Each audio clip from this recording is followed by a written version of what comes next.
Muy buenas noches. Tenemos la lectura de la liturgia de la palabra del día miércoles 12 de febrero del año 2025, quinta semana del tiempo ordinario en el ciclo C. Bueno, vamos como siempre al misal popular.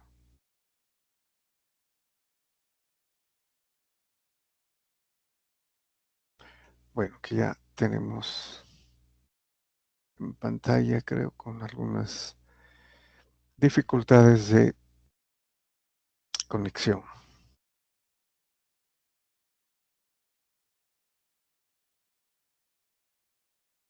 Bueno, veamos si tenemos.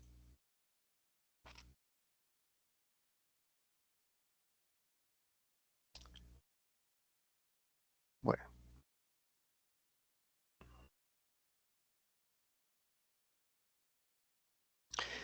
bien, tenemos entonces la primera lectura,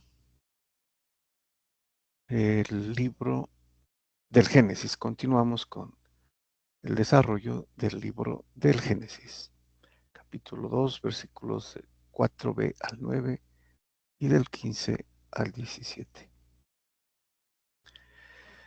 Muy bien, entonces nos dice el Génesis. El día en que el Señor Dios hizo tierra y cielo, no había aún matorrales en la tierra, ni brotaba hierba en el campo, porque el Señor Dios no había enviado lluvia sobre la tierra, ni había hombre que cultivase el suelo. Pero un manantial salía de la tierra y regaba toda la superficie del suelo. Entonces el Señor Dios modeló al hombre del polvo del suelo e insufló en su nariz aliento de vida, y el hombre se convirtió en ser vivo. Bueno, aquí cabría una observación. Eh, Normalmente escuchamos que el Señor hizo al hombre de barro. Bueno, esta sería eh, la inferencia cuando habla del manantial, ¿no?, que salía de la tierra. Y como todavía no había hecho llover, entonces podemos imaginarnos que eh, modeló al hombre del polvo y obviamente con el agua, ¿no?, con el agua del manantial que salía de la tierra. Y entonces sí, sería, lo modeló del barro, ¿no?, como un alfarero. O sea, la figura aquí es del alfarero que modela eh, una figura. Lo importante aquí, lo más importante es que de ese modelo del hombre de barro que tomó del suelo y del agua, insufló en su nariz aliento de vida, sopló, ¿no?, sopló en las narices del hombre, como modelo de arcilla, digámoslo, ¿no?, o de barro, eh, aliento de vida. Y el hombre se convirtió en ser vivo. En el griego dice en eh, un ser espiritual, vivo. Aquí obviamente se toma no tan específico, sino un ser vivo que sí es importante, tiene el aliento de vida que le sopló, ¿no?, Dios. Entonces ya tenemos aquí dos cosas. El hombre material, ¿no?, de polvo, de barro, y espiritual también, ¿no?, porque eso es lo que hace el soplo, es una figura del Espíritu Santo. Entonces le insufló aliento de vida, el ánima o el espíritu, ¿no? y se convirtió en ser eh, vivo, vivo significando pues obviamente el cuerpo y el alma. Muy bien, hay que recordar que toda esta narrativa es con figuras, ¿no? Metáforas, símiles, analogías, o sea, poético, ¿no? Bueno, luego el Señor Dios plantó un jardín en el Edén hacia oriente y colocó en él al hombre que había modelado. El Señor Dios hizo brotar del suelo toda clase de árboles hermosos para la vista y buenos para comer. Además, el árbol de la vida en mitad del jardín y el árbol del conocimiento del bien y del mal. El Señor Dios tomó al hombre y lo colocó en el jardín de Edén para que lo guardara y lo cultivara. El Señor Dios dio este mandato al hombre: puedes comer de todos los árboles del jardín, pero del árbol del conocimiento del bien y del mal no comerás, porque el que coma de él tendrá que morir. O en otras versiones dice, morirá sin remedio. Bueno, y eso es obviamente o efectivamente lo que pasó. Muy bien, vamos a, al Salmo responsorial. Tenemos el Salmo 103, ¿no? El mismo de la sesión anterior, pero con otros versículos y el mismo responso. Bendice, alma mía, al Señor. Les había dicho también que este es un reflejo de algo que la Santísima Virgen María dice en su Magnificat, ¿no?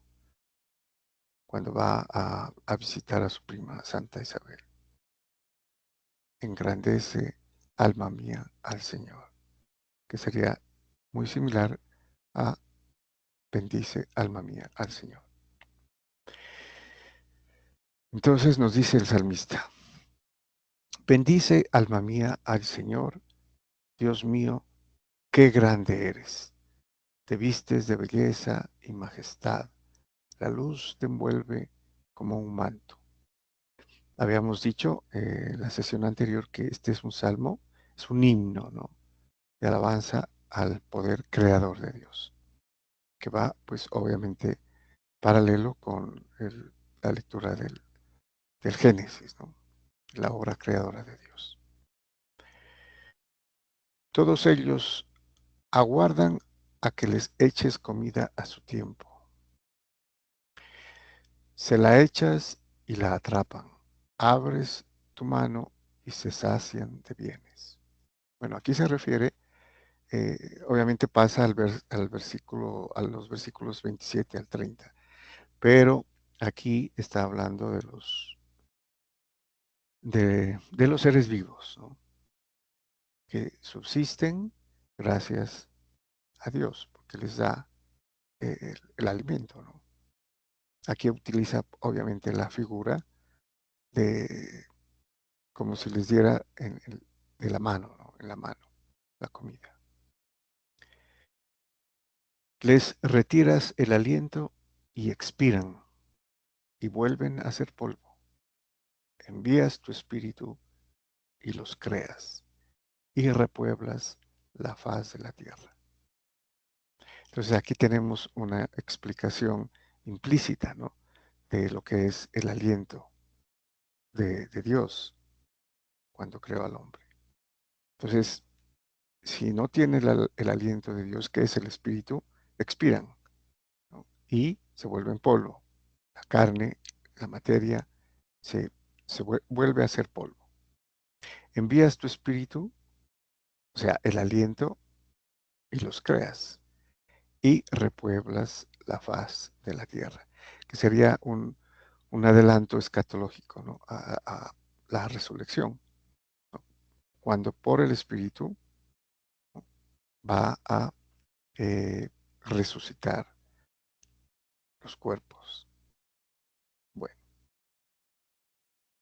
vamos al Evangelio. Continuamos el desarrollo del Evangelio según San Marcos. En esta oportunidad, el capítulo 7, versículos del 14 al 23. Nos dice San Marcos: en aquel tiempo llamó Jesús de nuevo a la gente y les dijo: escuchen y entiendan todos. Nada que entre de fuera puede hacer al hombre impuro. Lo que sale de dentro es lo que hace impuro al hombre. Bueno, esto lo dijo, obviamente, a propósito de la discusión de la sesión anterior, ¿no? En la que los doctores de la ley le preguntaban que por qué los apóstoles comían con las manos impuras. O sea, consideraban impuro. Impuro quiere decir de pecado, ¿no? Sin lavarse las manos, sin refregarse las manos, ¿no? Hasta los codos. Entonces, él aquí termina diciéndoles esto. Lo que hace impuro al hombre no es lo que entra, sino lo que sale de dentro. Bueno, y a continuación lo va a explicar más específicamente. Cuando dejó a la gente y entró en casa, le pidieron sus discípulos que les explicara la parábola. Él les dijo: ¿también ustedes siguen sin entender? ¿No comprenden? Nada que entre de fuera puede hacer impuro al hombre, porque no entra en el corazón, sino en el vientre, y se echa en la letrina. Con esto declaraba puros todos los alimentos. Y siguió: lo que sale de dentro del hombre, eso sí hace impuro al hombre, porque de dentro del corazón del hombre salen los pensamientos perversos, las fornicaciones, robos, homicidios, adulterios, codicias, malicias, fraudes, desenfreno, envidia, difamación, orgullo, frivolidad. Todas estas maldades salen de dentro y hacen al hombre impuro. Entonces está explicado a sus discípulos, a los apóstoles, que le preguntaron sobre la parábola. Entonces, todo lo que nace del corazón, ¿no? Y del pensamiento, lo que uno planea, ¿no? Eso es impuro. Precisamente los ejemplos que da aquí de estas 12 eh, perversidades, ¿no? Es lo que hace impuro al hombre. Muy bien, muchas gracias y bendiciones.